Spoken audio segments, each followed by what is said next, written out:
There you have it. Mountain. That is the sweep. 3-0 for Luis Scott Vargas. 17-0 for the tournament. I think we are going to move back and take a look at Niels Vien's match against Simon Gortson. I really want to get a look at this Esper deck in action. Yeah, so we have Gertson playing Jund against the Esper deck with Niels Vian over on table B. Simon Gertson currently leads 1-0 in that one. In fact, it looks like, yeah, we're going to join it at a perfect time because you can see on your screen they are on the left and they are shuffling up for game 3 and we are all square. Niels Vian has equalised the score and now we will face the best of 3, which is what you're used to throughout the 16 rounds. BDM, you've best sat of 3 sideboarded. Yeah, now, let's talk about that. How big a difference. This is one of the things that people never play. Nobody ever plays best of 5 4-games sideboarded. How big a difference is it on the biggest stage of all? Thanks. You have full knowledge of your opponent's deck. You've been playtesting with, seasoned Pro Tour veterans all night. You have a very good idea of what your opponent's going to do as far as the sideboarding. You know what the best strategies are. It's tremendous. If you have the deck advantage, then it should be. It favors you tremendously. On the right of your screen is Niels Vian of Belgium. He is from Ghent, the 24-year-old in his first Pro Tour. Began at the Darksteel pre-release. 6 pro points. Let's see if we can get a quick look at some of the resume of Niels Vian. I'll not lie, it is pretty slender. There it is. He should probably include an essay with that resume. There's not a lot of material there yet. I met him in Oakland, actually, where he was wandering around with what has come to be known as the creepy Belgian doll. Doing sort of doing a roaming gnome kind of thing, where he's asking people to take pictures with. No, he didn't call it a creepy Belgian doll. He's a little. No, he's demanding an apology, actually, if he wins this event. Okay, well, we'll look forward to that on Tournament Center. We'll give him an apology if he wins this event. We asked him, where do you expect to finish in this event? This was on Friday morning. He said, I'd like to think I'd be in the top 100. Yeah, you've done that, plus at least 92. So well done on that. He was 7 wins, 1 loss, and then 2 IDs in standard, 5-1 in draft. Let's see if we can take a look at his opponent from Germany, Simon Gertson. There he is, the 25-year-old, the second most experienced of this top 8, 50 pro points, and a lot of that is grinding his way around the European Grand Prix circuit. You see there at the bottom, he was top 8 of the Grand Prix in Paris, which at that point was the largest Magic tournament ever held. Niels also has a top 8 at Grand Prix Paris the following year. Which actually is the largest Magic tournament ever held. So we were talking about sideboarding before. Niels was very, very excited when he got the deck list of Gortson. Gortson does not have the typical cards that a Jund deck is bringing in that he's worried about. He said he can bring in Great Sable Stag, he can bring in Pithing Needle, but he doesn't have Rune Blasters, and he doesn't have Thought Hemorrhage. And he's like, I can't meet Rune Blasters until the finals. If I get there, but it's still Jund, he said. And if he gets the nuts, and he kind of let it trail off right there. But he was very excited that he can't be put off his mana by this version of Jund. All right, well, it looks like Gertson is busy trying to decide whether to mulligan or not. I really like the note that's written on Niels' hand. I don't know if you can see it. It says focus. Yeah, and that was the title of a feature match in round 16. He knocked out Dan Gardner of the United Kingdom in the very last round. Dan had a terrific tournament, though, so fair play to him. He will be back, of course, in San Juan, having made top 50 here. So we are away with tap lands either way. Is that a Kabira Crossroads for Niels? Gertson. And there you see the focus. Last person who did something like that was Zach Hill last year. Focus on what you're doing right now. He just had the initials right across his knuckles. So taking a leaf out of an R&D member now, Zach Hill. Niels just streamlined it down. He's just like, I just want to focus. Yeah, never mind on all this doing right now. Focus.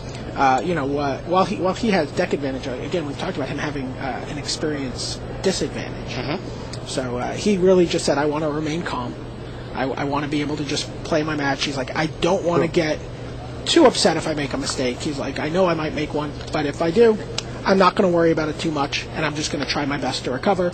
So for him, it was very important that he goes into this with an attitude of having fun. Sure. Raging Ravine for Goertzen. Another man, not much going on early here. Goertzen taps 2 and says, here's Putrid Leech. That's an interesting card. It's one of those things, a bit like Bitter Blossom, where you find cards that sit in fairies. Ancestral Vision is the card in fairies, where sometimes it's in for months at a time, everyone plays it, and then the environment just gets a bit too quick and it goes away. Putrid Leech is that card in Jund. It's like, from week to week, if you play Magic Online a lot, you're going to see everyone playing it, suddenly nobody plays it. Right, we're seeing plenty of it here this weekend. I believe all 4 decks are running all 3 of the Jund decks in the top 8 are running the full set of 4. Yeah, and one of the reasons for that is that on the other side they recognize it as a threat, and that's why it gets Journey to Nowhere straight away. I don't want to take 4 a turn. Goertzen runs out sprouting Thrynax next, so when that dies he will get 3 little guys. And that's something very much that R&D have pointed us towards, the idea that creatures are no longer just one guy. Often you find that they will explode into more. Oh, sure. There's tremendous card advantage built into creatures now. Yep. Very different to the days of, here's my guy, please don't kill it. We talked about the experience, though. I mean, one thing to remember, Niels Vian is from Belgium, and that means he has at his disposal the Belgian squad. That means Moraine Leibert with his 3 top 8s. That means Jan Dwaz. That means Christophe Gregoire. That means the Viren brothers. Belgium is a pretty serious European powerhouse right now, and they were right behind him down the stretch yesterday. And more importantly than just being a powerhouse, a real embracing Magic community that has done a great job of, as players come up out of playing like Friday Night Magic and going into the PTQs and going to the PTs, that Niels is hanging out with those guys and he's talking to them and they're brainstorming about stuff, and he's like, what should I do for this last card of my sideboard? And it's just this great it's a great Magic community. It reminds me a lot of the Netherlands in the early part of this last decade. Cascade time for Goertzen. Bloodbraid Elf cascades into Great Sable Stag. So we see a Journey to Nowhere and an Oblivion Ring. The Oblivion Ring took out the Sprouting Thrynax. Niels is down to 18 from the attack on the Bloodbraid.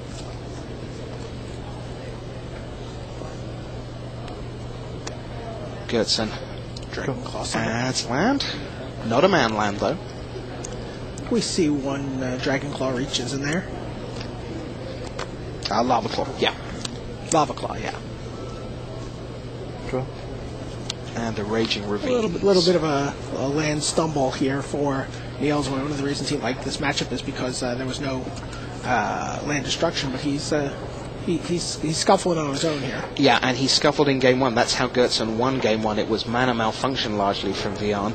You saw a look at Goertzen's hand there. He is looking at Blightning and Siege Gang Commander, another of what I call the unzip creatures. Down it comes and yeah, they're all my guys. I can tell you right now that LSV is rooting very hard for Simon Goertzen. Yeah. I think Simon Goertzen is probably rooting quite hard for Simon Goertzen as well. It's a reasonable expectation. Here comes a Raging Ravine. So that will be 4. Great Sable Stag at 3. Bloodbraid Elf at 3. That's 10. Down I go to 8, says Niels. Goertzen has the Blightning in hand, remember? And Siege Gang. He is looking very much like he is going to take a 2-1 lead here, but there is Day of Judgment. He's still going to take the board. He's still going to take 5 from that Raging Ravine. Yeah. Is it? Already has 1 counter on. That will become 2 when it attacks. If you're new to the game, important to remember those counters stay on even when it stops being a creature. The counter is there forever on the land, so it gets to accumulate. But generally not for very long because your opponent is dead. That's generally how they work. It's pretty funny. I walked by a group of people playtesting this morning and I saw a Raging Ravine with like 7 counters on it. Like, how does that happen? He just kept attacking Jace. Oh, okay. Played a series of Jaces. We saw a fantastic Jace game yesterday when LSV was in pursuit of the 16 up against Dan Gardner, and Gardner had Jace the Mind Sculptor down and got the counters to 3, 5, 7, 9, 11, and he had 1 critical turn to try and get it to 13, and then he could go ultimate. And in the end, he had to brainstorm at 11 and stay at 11, and LSV just kept making knights and eventually pulled out the win. That's probably the closest LSV came to defeat all weekend. Siege Gang Commander Simon, he would rather advance his board than just get in for 5 there. So Niels once again basically in dire need of exactly that card right there, Day of Judgment number 2. But the Siege Gang Commander shoots a token at him on the way out. Boom, 6. You're a 6? Yep. My turn. We know we have lightning damage in hand. There's Niels. Let's go, indeed.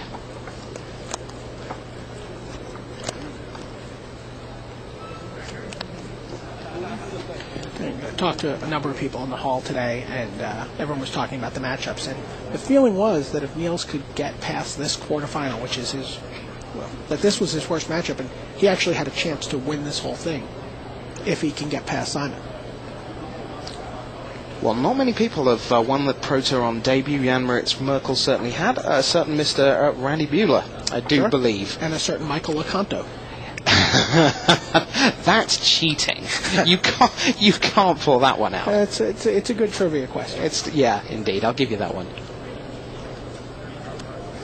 Michael, of course, won the first Pro Tour. Yep.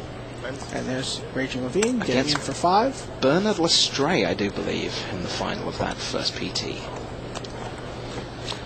So Niels is right on the ropes, and he is not in the position that LSV is in, with being able to go, here's Behemoth Sledge, and let's gain some life back, and let's lightning helix you, effectively. Those are not options. It looks like a Spreading Seas on the Raging Ravine, but that's not going to be enough. We still have another manland on the other side to deal with. So what we're going to do is we head for Game 4 of this one. Oh, is it my turn to win now, says Bjorn, looking to equalize. Isn't it exciting enough?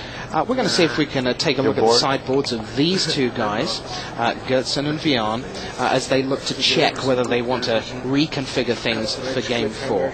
Something Kenji Samura said, you should always check your sideboard between every game, whether it's sealed or draft or constructed. There is always something you can consider changing, at the very least. Here is Gertsen's board, and boy, is he packing removal. Yeah, he has the Great Sable Stags and the Masters of Wild Hunt in the creature spot, but everything else is essentially a removal spell. Maelstrom Pulse, 2 Terminate, the Pithing Needle, essentially removes a Planeswalker. In fact, I think that Niels, in respect for the Pithing Needle, is siding out his Jaces. And for Deathmark, but not a card that's, super exciting. Super exciting. All right, let's go across to the other side of the board. Here you see Niels. He's got a lot more options around. He's got plenty of one-ofs in his board. We talked in the pre-game about that extremely entertaining card, Sanguine Bond. So the deal there is, when you gain life, your opponent loses that much life. And the reason that's so good is because Filigree Angel says, when this enters the battlefield, you gain 3 life for every artifact that comes along with it. So, potentially, it's a kill card right there. Right. I don't think we'll be seeing it in this matchup. Sure. There's not nearly enough time for him to set up behind his Sphinx of Lost Truths and fill up his graveyard.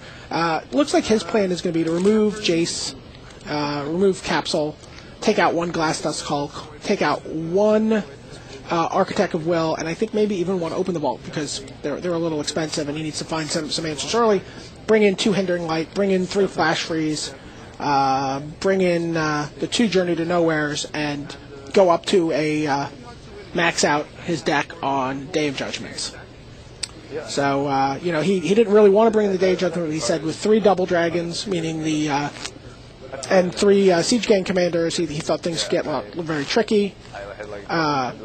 One of the cards that he's actually not concerned about in this matchup, which is kind of surprising, is he actually likes getting Blightning. Because his deck wants to have stuff in the graveyard, he's won multiple matches in the Swiss, thanks to being Blightning and being able to put his Filigree Angel or other key cards into his bin, and then be able to just accelerate into Open the Vault. And he was wondering if we would see Simon side out his Blightnings in anticipation of that? I don't think so. Okay. Just to give you some updates on the back tables, you can see over Niels Verhaen's shoulder, you can see Yoshihiko Ikawa. He is getting ready for Game 3 against Carl Bogomaz. He is smiling away, but I'm not entirely sure why, because he is 2-0 down to the 20-year-old from Waterford, Michigan. 3 sprouting Thrynax in that game for Kyle Bogomaz to take a 2-0 lead. So Ikawa, roughly a 1 in 8 chance of staying in this event. Meanwhile, Grafensteiner against Craig Wesco. Wesco with the white weenie has made it 1-1. That was Wesco white weenie 1-1. I didn't stumble once. Awesome. Say it 3 times fast. Oh, nice. No. That's even better.